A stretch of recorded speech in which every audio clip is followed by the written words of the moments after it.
The finals. It redefines what an FPS game can be. It is so chaotically good.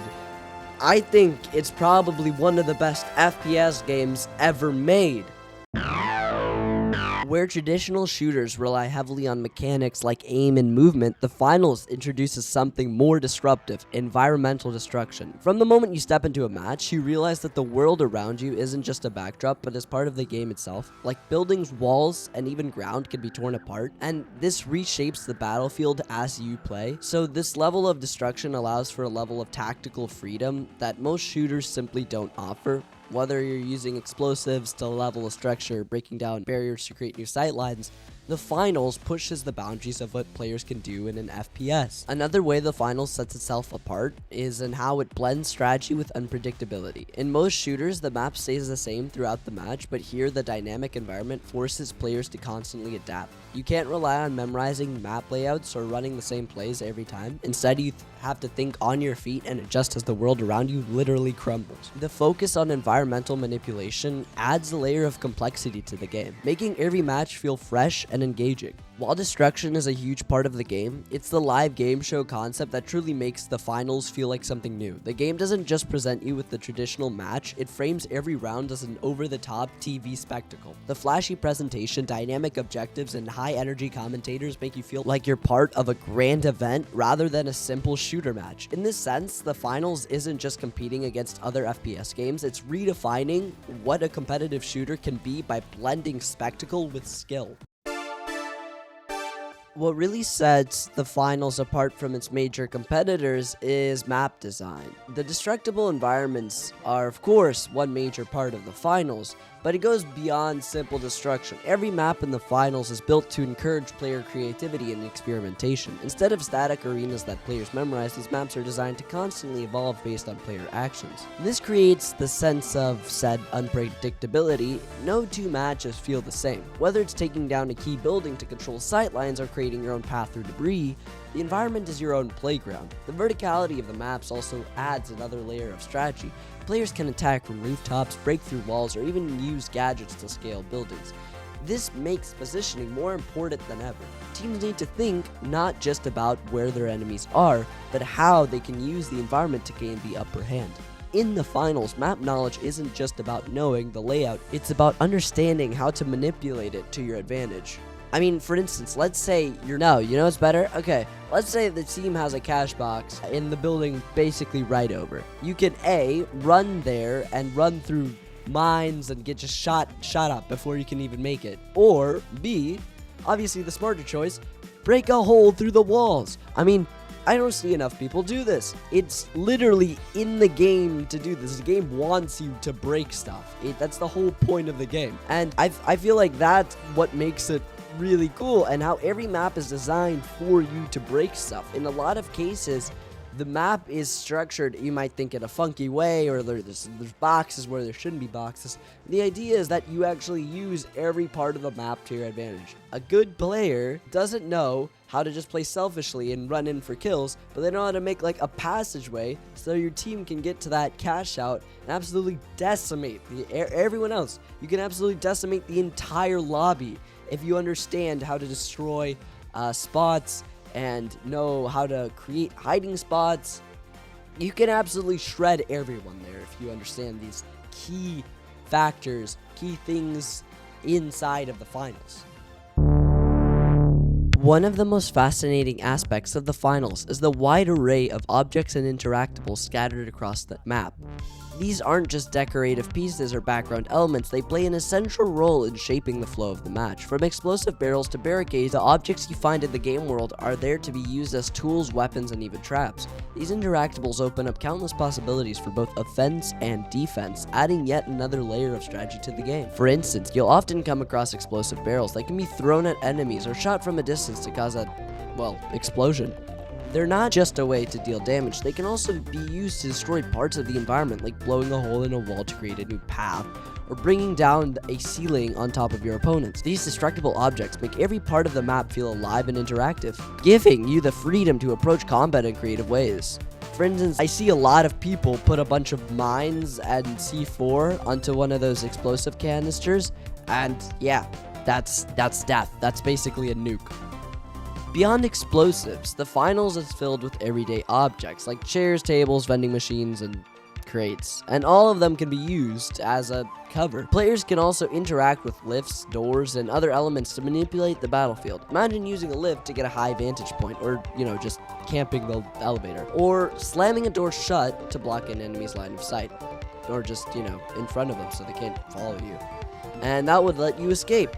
The variety of interactable objects encourages players to think tactically. Whether you're using a way to make a new path, or actually a lot of people put turrets onto one of the chairs and plants, and that's basically like your own aimbot. These objects also contribute to the game's dynamic destruction system. Blowing up a building might not only take out enemies, but can also knock down support beams, sending debris scattered across the map. The combination of objects and environmental destruction adds a sense of realism and chaos to the battlefield, making it feel like anything can happen. Whether you're using heavy and bashing through walls and placing down C4, or using light with breach charges to carefully make gaps and holes for yourself to fit in, the finals gives you the tools to manipulate the world around you in creative and strategic ways. The inclusion of so many interactable objects in the finals is part of what makes the game feel so immersive and unpredictable. Every barrel, crate, whatever you pick up, allowing you to use it as a weapon, makes the game feel so much more alive and fun.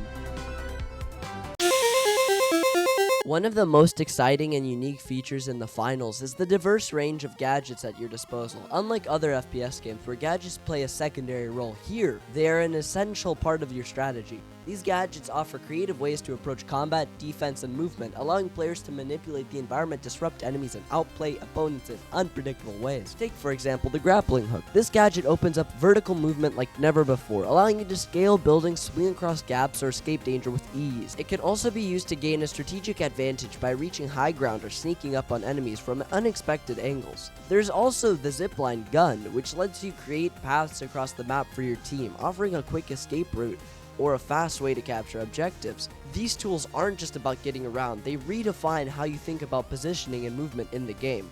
For instance, a lot of movement options are for light, like quick dash and invisibility, which makes you technically faster, and also zipline. But medium works pretty well here too with their zipline gun and the jump pads. You can be very helpful for your team in movement. Heavy isn't really more about movement as it is canceling out an opponent's speed. Winch Claw removes basically any momentum they just had and brings them over to you.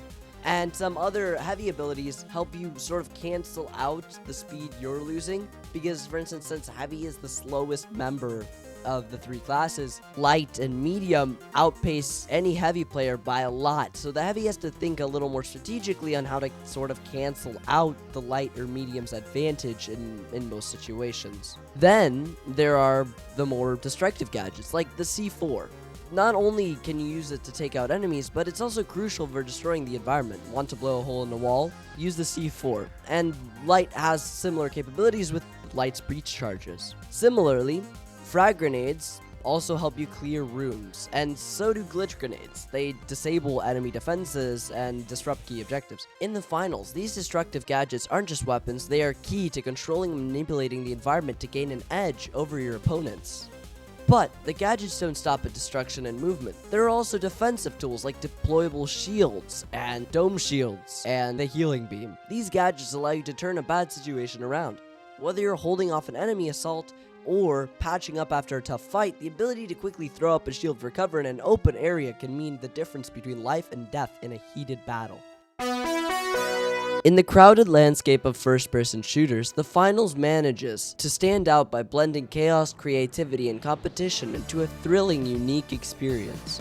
It's not just another FPS with flashy mechanics, it's a game that redefines the genre by giving players the power to shape the battlefield and control the environment, and use dynamic strategies that go beyond simple point-and-shoot gameplay. The destructible maps, diverse class system, and powerful gadgets all come together to create a game where every match feels fresh and unpredictable. But what truly makes the finals special is the way it brings all these elements together into one cohesive package. The game's focus on dynamic objectives, environmental destruction, and versatile gadgets makes every round feel like a high-stakes live-action game show where the rules can change in an instant. Whether you're strategizing with your team, pulling off a perfectly timed gadget play, or watching the map crumble around you, the adrenaline rush never lets up. It's this blend of creativity, strategy, and fast-paced action that keeps players hooked and coming back for more. If you're looking for an FPS that challenges your thinking as much as your aim, the finals is worth your time. It's a game that encourages experimentation, rewards teamwork, and offers a truly unpredictable experience every single time you play. Whether you're in it for the competitive depth or just want to blow up buildings and have fun with your friends, the finals delivers a one-of-a-kind experience that's